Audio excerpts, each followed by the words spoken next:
के कारक हैं जिन संज्ञानात्मक अब उसकी जो अवस्थाएं थी उसको बाद में हम लोग देखेंगे। पहले थोड़ा सा संज्ञान या संज्ञानात्मक विकास के जो कारक हैं या प्रक्रिया हैं उसको देख लेते हैं। छोटे छोटे पार्ट में करके जब हम लोग अध्ययन करेंगे देखेंगे तो याद हो जाएगा। तो इस तरीके से ये देखिए टेट सुपर टेट के लिए भी बड़ा महत्वपूर्ण है। यहाँ से भी क्वेश्चन बनने चाहे कोई भी आपकी टीचर के एग्ज़ाम हो तो यहाँ देखेंगे कि संज्ञानात्मक विकास के मुख्य रूप से 4 कारक होते हैं। कौन कौन से? परिपक्वता, अनुभव, सामाजिक अन्योन्य क्रिया और समानता या संतुलन। तो इसको थोड़ा सा जो है अब जैसे परिपक्वता मैचुरेशन का मतलब हो गया कि अब बच्चा जो है अपने आप को कब उसको संज्ञान करेगा। जैसे थोड़ा सा संज्ञान के बारे में चले। संज्ञान का मतलब होता है क्या? संज्ञान का मतलब जो है कॉग्निटिव, यानी कॉग्निटिव का मतलब समझना जानना। अब समझना जानना का मतलब कि उसके अंदर किसी समस्या को समाधान करने की क्षमता हो जाए, किसी चीज़ को स्मरण करने की क्षमता हो जाए, किसी चीज़ को भाषा को समझने की क्षमता हो जाए, तो इस तरीके से चिंतन करने की क्षमता हो जाए तो उस प्रक्रिया को जो है संज्ञान कहेंगे। यानी संज्ञान का मतलब जानना या समझना। तो यहाँ पे अब चूँकि मैचुरेशन जो है परिपक्वता है, परिपक्वता जो है एक तरीके से जो बच्चा के अंदर जो हेरिडिटी गुण पे ज़्यादा फोकस होता है कि वही उसके अंदर जो माँ बाप से जो लक्षण आते हैं, जो गुण आते हैं, तो उससे जो अर्जित करता है उसके अंदर चाहे वो मेंटली विकास हो चाहे फिजिकली विकास हो, तो उस तरीके से उसका विकास होता है। और वो बच्चा वहाँ पे जब मैचुरेशन की क्रिया होती है संज्ञानात्मक विकास में, तो वो बच्चा सीखने के लिए तैयार हो जाता है, रेडनेस टू लर्न।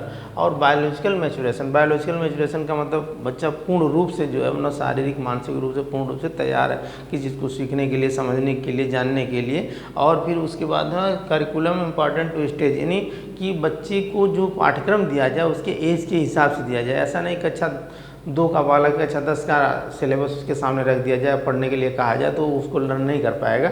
तो मैचुरेशन हिसाब उसके एज के हिसाब से होना चाहिए। दूसरा आपका अनुभव है, एक्सपीरियंस में भाई जेन पियाजे जी ने बताया कि child is a little scientist.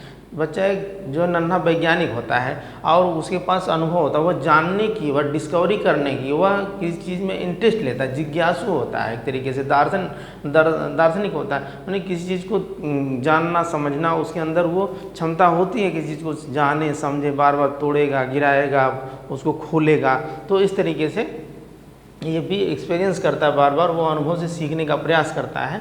तो इस तरीके से अगर किसी ने पूछा कि किसने कहा था कि child is a little scientist, तो आप बताएंगे जीन पियाजे जी ने कहा था, क्योंकि ये संज्ञानात्मक विकास का जो आगे सिद्धांत हम पढ़ाएंगे जिसमें 4 अवस्थाएं होती हैं आपकी संवेदिकात्मक अवस्था, पूर्व संक्रियात्मक अवस्था और संक्रियात्मक अवस्था, औपचारिक संक्रियात्मक अवस्था, जो आपके 0 से 2 वर्ष, 2 से 7 वर्ष, 7 से 11 वर्ष, 11 से 15 वर्ष, उसको अगले वाले स्टेप में हम लोग समझेंगे। यहाँ थोड़ा सा केवल कारक या प्रक्रिया को हम लोग समझ लेते हैं। अगला है सामाजिक अन्योन्य क्रिया। सामाजिक अन्योन्य क्रिया में इन्होंने बताया, जेन पियाजे ने कहा कि इसमें जो संज्ञानात्मक विकास की जो प्रक्रिया होती है उसमें सामाजिक अन्योन्य क्रिया का बहुत ज़्यादा रोल नहीं होता है, यानी बच्चा समाज से बहुत ज़्यादा उसका मतलब नहीं रहता है। तो इस तरीके से अगला है समानता या संतुलन। जो चौथा पॉइंट है समानता या संतुलन, यानी समानता या आप संतुलन देखें कि भाई बच्चे का जो पूर्व का ज्ञान है और जो नवीन ज्ञान है, दोनों के बीच में जब वो संतुलन स्थापित कर लेता है, एक तरीके से समायोजन स्थापित कर लेता है, तो उस तरीके से अब उसके दिमाग में क्या है, वातावरण, उसके सामने जो परिस्थिति है, पढ़ने गया, स्कूल में गया या किसी ऐसे फंक्शन में गया, तो उसके पहले से उसके दिमाग में जो पूर्व ज्ञान है और नवीन ज्ञान के बीच में जो दिमाग में चल रहा है, वो प्रक्रिया और वातावरण के सामने देख करके जो प्रक्रिया के बीच में, दोनों के बीच में जब वो अपने आप को एडजस्ट कर लेता है, तो उसे संतुलन या समानता, यानी समानता या संतुलन की प्रक्रिया इक्विलिब्रिएशन होती है। और इसको इन्होंने 2 भागों में बांट दिया। कितने भागों में? 2 भागों में। एक ऑर्गेनाइजेशन यानी संगठन, दूसरा एडाप्टेशन यानी अनुकूलन। अब ऑर्गेनाइजेशन का मतलब कि अब देखें जो संगठन हमारे दिमाग से उन्होंने लिया कि भाई किसी चीज़ को जो हम दिख रहा है वो और जो दिमाग में पहले से है, दोनों के बीच में संतुलन स्थापित करना। कोई भी परिस्थिति हो, बच्चा जब उसको देखता है तो अपने हिसाब से उसको करने का प्रयास करता है। जैसे कि अब एक ही काम है, उसको कई लोग हैं तो कई तरीके से, पहले कुछ लोग यहाँ से शुरू करेंगे, कुछ लोग वहाँ से, मतलब सबका अपना अलग अलग IQ होता है। तो उन्हीं संगठन, सबके दिमाग का संगठन अलग अलग होता है, सभी लोग अपने हिसाब से उसको करने का प्रयास करते हैं।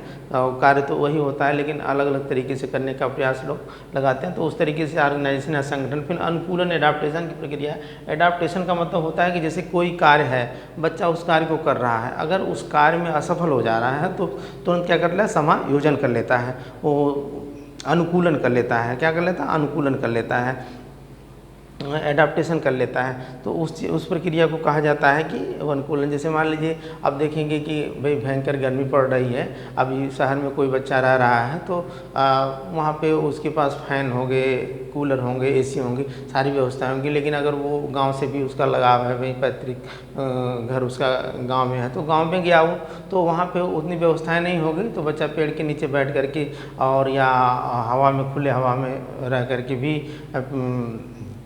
या हाथ का पंखा चला करके भी वो परिस्थिति को वो एडजस्ट कर लेता है, वहाँ एडाप्टेशन कर लेता है, यानी अपना अनुकूलन कर लेता है, वहाँ भी रहने का वो प्रयास करता है। तो बहुत सारी चीज़ें इस तरीके से हैं, समझने के लिए सिंपली चीज़ें हैं कि एडाप्टेशन कर लेते हैं। इसमें दो चीज़ें हैं अनुकूलन में, एक आत्मसातकरण यानी एसिमिलेशन, दूसरा समायोजन या समाविशिष्टीकरण, एकोमोडेशन,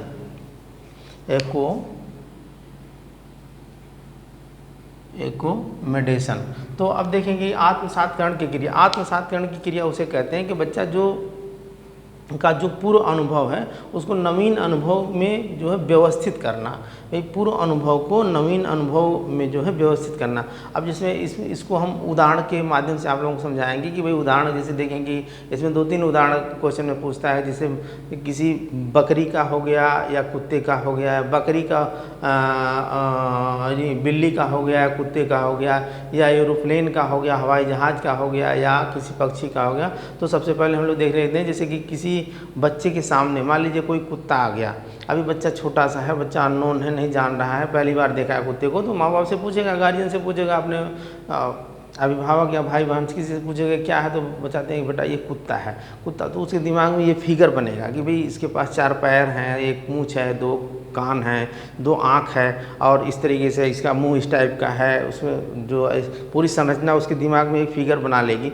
फिर उसके बाद कुछ दिन के बाद अगर वो किसी बिल्ली को देखता है, अगर सेम साइज़ की है, मतलब जिस साइज़ का कुत्ता छोटा सा है, जो पिल्ला जिसे कहेंगे, अगर उसी साइज़ की बिल्ली भी आती है तो उसके दिमाग में वो फिगर तुरंत रिपीट हो जाएगा, और वो देखेगा तो कहेगा ये भी कुत्ता है, क्योंकि पापा बताए थे या भैया बताए थे, दीदी बताए थे कि यह कुत्ता है। तो उस प्रक्रिया को कहेंगे आत्मसातकरण करना, एसिमिलेट करना, यानी एसिमिलेशन करना।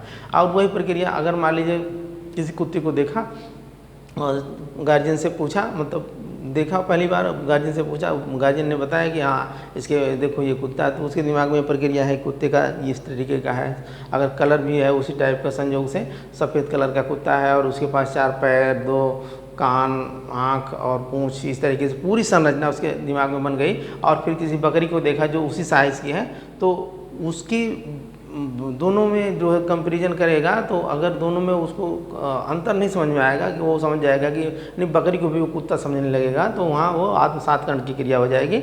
अगर इसी प्रकार से कि कोई अगर मान लीजिए आसमान में उड़ रही है कोई चीज़, तो पूछेगा अपने पापा से, मम्मी से, भैया से, दीदी से, तो पूछेंगे हाँ बेटा वो पक्षी है, पक्षी आसमान में उड़ती है, तो क्योंकि उसके पास पंख होता है, तो उसको समझ में आएगा हाँ पक्षी आसमान में उड़ रही है। फिर कुछ दिन के बाद अगर वो कहीं जा रहा है या इस तरीके से खेल रहा है, तो देखेंगे कि ऊपर कोई ऐसी जा रही है, प्लेन जा रही है, तो वो देखेगा तो कहेगा वह भी एक पक्षी है। यानी दोनों के बीच में डिफाइन नहीं कर पाएगा, डिफरेंस नहीं कर पाएगा, यानी मैनिपुलेट नहीं कर पाएगा। तो उस तरीके से आत्मसातकरण की क्रिया वहाँ हो जाएगी। लेकिन वहीं देखेंगे समायोजन या समाविशिष्टीकरण की क्रिया जो होती है, यानी एकोमोडेशन में क्या होता है कि जैसे बच्चा कुत्ता को देखा, यानी उसके पूर्व ज्ञान और नवीन ज्ञान के बीच में डिफरेंस कर लेना, और उसकी क्रियाओं के आधार पर, उसकी प्रतिक्रिया के आधार पर। जैसे मान लीजिए कुत्ता बोल रहा है, भौंक रहा है, तो उसकी आवाज़ और बिल्ली की म्याऊं म्याऊं की आवाज़, दोनों में डिफरेंस समझ गया होगा कि हाँ ये बिल्ली है, ये कुत्ता है, ये बकरी है, ये कुत्ता है, ये हवाई जहाज़ है, ये बर्ड है, ये जीव है और वो एक मशीन है, तो जब दोनों के बीच में अंतर को समझ गया, यानी तो उस तरीके उसको समायोजन कहेंगे या समाविशिष्टीकरण की क्रिया कहेंगे। अच्छा, एक चीज़ और है कि ये जो आपका आत्मसात्करण की क्रिया होती है और समायोजन की क्रिया होती है, यह क्रिया आत्मसात्करण और समायोजन की क्रिया वातावरण के उद्दीपक और बालक द्वारा अर्जित बौद्धिक स्तर विकास के स्तर के अनुरूप अगर हो तभी हो पाएगी। अब जैसे आप सोचेंगे कोई कक्षा 2 का बालक है और कक्षा 10 के सिलेबस को उसको पढ़ाया जाए तो वो संभव नहीं हो सकता। तो तभी संभव होगा जब उसके हिसाब से यदि बालक का अनुभव उसके बौद्धिक स्तर के अनुरूप नहीं होता है तो आत्मसात्करण और समायोजन की क्रिया संभव नहीं होगी। तो यहाँ से जो क्वेश्चन आपके बनेंगे ये मुख्य रूप से, जैसे ये यहाँ से क्वेश्चन बन सकते हैं कि भाई कुत्ता और बिल्ली का जो उदाहरण है उसमें कौन सी है तो आत्मसात्करण वाली क्रिया हो जाएगी। फिर उसके बाद अगर मान लीजिए कि दोनों में अंतर को समझ गया, बिल्ली और कुत्ते के अंतर को समझ गया, तो वहाँ पे कौन सी क्रिया हो जाएगी तो समायोजन या समाविशिष्टीकरण की क्रिया हो जाएगी। फिर पूछेगा कि अगर मान लीजिए बच्चे के वातावरण और उसके जो उसकी प्रेजेंस ऑफ माइंड में जो समायोजन हो गया तो समानता या संतुलन की क्रिया हो जाएगी। फिर पूछेगा कि मान लीजिए किसने कहा था कि लिटिल साइंटिस्ट होता है बच्चा नन्हा वैज्ञानिक होता है, जीएन पियाजे जी ने कहा था। तो इस तरीके से, और किसने जैसे बच्चा किस अवस्था में रेडीनेस टू लर्न हो जाता है तो संज्ञानात्मक विकास के मैचुरेशन की क्रिया में वो जो है सीखने के लिए तैयार हो जाता है, जिसमें हेरिडिटी इंपॉर्टेंट होता है, जो आपका वंशानुक्रम या आनुवंशिकता का ज़्यादा इम्पॉर्टेंट दिया है। करिकुलम भी इम्पॉर्टेंट है एज के हिसाब से। तो ये मैचुरेशन क्रिया होती है। तो यहाँ से एक दो क्वेश्चन तो बन ही जाएंगे। अभी इसमें हम बताएं ना आपको, जो संज्ञानात्मक विकास के सिद्धांत में जो आपका वो है संज्ञानात्मक विकास में जो आपके 4 स्टेजेज होती हैं। पहला है संवेदीगामक अवस्था, अब उसको हम लोग आगे देखेंगे, अभी यहाँ छोटा सा ही रहेगा, आगे अगले वाले टॉपिक में देखेंगे। संवेदीगामक अवस्था, संक्रियात्मक अवस्था और मैंने पूर्व संक्रियात्मक अवस्था, संक्रियात्मक अवस्था और औपचारिक संक्रियात्मक अवस्था। तो इस तरीके से आज के लिए बस इतना ही। अगर मेरा पढ़ाया हुआ आप लोगों को पसंद आया तो लाइक करके सब्सक्राइब कर देंगे, बेल आइकन को दबाएं ताकि जो है जो भी मैं पढ़ाता रहूँ आप लोगों को मिलता रहे। धन्यवाद।